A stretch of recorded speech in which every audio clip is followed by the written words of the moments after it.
মাদানিক মদাহী বুলি তাচ্ছিল্য কৰা চিতু বৰুৱাক উচিত প্ৰত্যুত্তৰ দিলে এজন মৌলানাই। মাদানিক মদাহী বুলি চিতু বৰুৱা মাদানিৰ চেণ্ডেলৰো সমান হ'ব নোৱাৰিবি। মাদানিক মদাহী কোৱা চিতু বৰুৱা, তইতো মাদানিৰ এই চেণ্ডেলৰ সমানো হ'ব নোৱাৰি। মাদানিক মিয়া বুলি কৈছ, মাদানি যদি মিয়া হয় তহঁত বাংলাদেশী।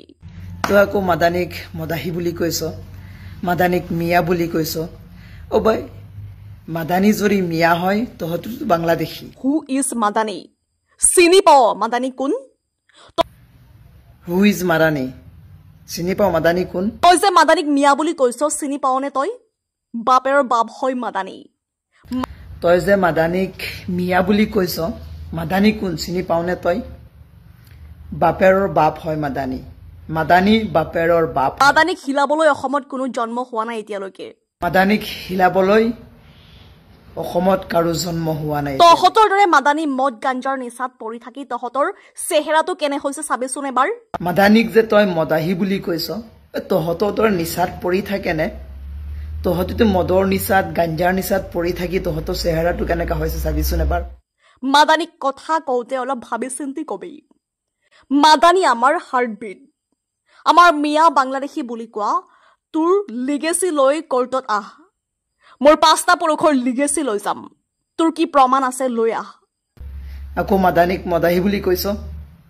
মাদানি আমাৰ হাৰ্টবিট হয়, হাৰ্টবিট। মাদানিক কথা কোৱাৰ আগত অলপ চিন্তা কৰি কথা কবি। হু আৰ ইউ? লিগেচি আছে জানো তোৰ? এনেকৈ চিতু বৰুৱাক উভতি ধৰিলে সংগ্ৰামী সেনাৰ নেতা চিতু বৰুৱাক। News desk report. মাদানিক মদাহী কোৱা চিতু বৰুৱা, তইতো মাদানিৰ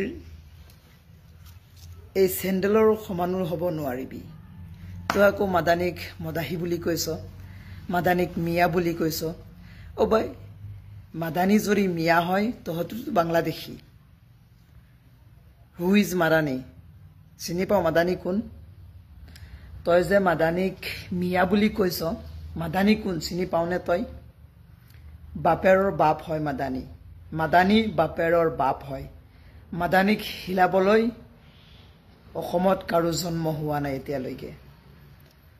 মাদানিক যে তই মদাহী বুলি কৈছ, তহঁতৰ নিচাত পৰি থাকেনে?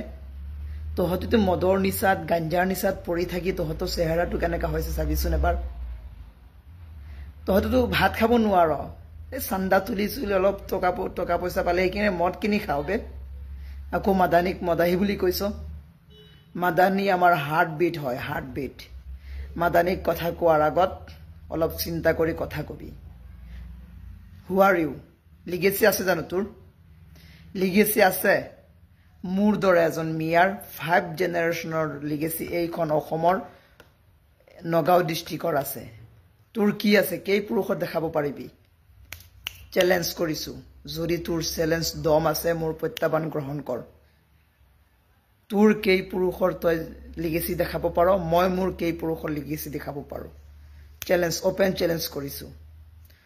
তই মানুহক যি সময়ত কৈ দিবি এইখিনি মানি ল'ম, কেতিয়াও সম্ভৱ নহয়। বহুত দেখিছোঁ, বহুত সহ্য কৰিছোঁ। এতিয়া চেলেঞ্জ হ'ব। তই লৈ কোৰ্টত যাবি, মই মোৰ লিগেচি লৈ কোৰ্টত যাম। কোন খিলঞ্জীয়া প্ৰুফ হৈ যাব। দম আছে জানো তোৰ? দম আছে? তোৰ লিগেচি দেখাবলৈ, ডকুমেণ্ট দেখাবলৈ? কেই পুৰুষৰ লিগেচি দেখাবি পাৰিবি? কেই পুৰুষৰ? মই মোৰ 5 জেনেৰেশ্যনৰ ডকুমেণ্ট এইখন অবিভক্ত নগাঁও জিলাৰ মই দেখাব পাৰিম। তই কেইজনৰ পাৰিবি? গতিকে মিয়া কোৱাৰ আগত, বাংলাদেশী কোৱাৰ আগত কথা চিন্তা কৰি কথা কবি। তহঁত যে হিমন্তৰ দালালি কৰি খাওঁ সেইখিনি ৰাইজে বহুত আগৰ পৰা জানে। এতিয়া আকৌ নতুন কৰি চিনাকি দি লাভ নাই যে হিমন্ত গুচি গ'লে আমি ভোকত থাকিম, আমি খাব নোৱাৰিম। হিমন্ত গুচি গ'লে আমাক কোনে দালালি কৰাৰ সুযোগ দিব? কংগ্ৰেছ আহিলেতো আমাক গুৰিয়াই জেলত সোমাব। গতিকে আমাৰ যি প্ৰকাৰক হিমন্ত লাগে এইখিনিতো ৰাইজে বুজি পায়। এইখিনি তহঁতে আৰু আন্দোলন কৰি প্ৰতিবাদ কৰি ক'ব নালাগে, বুজিছ? তোৰ দৰে কিমান নেতা অসমত আহিছে আৰু গৈছে, মুছলমান এইডালো কৰিব পৰা নাই। বুজিছ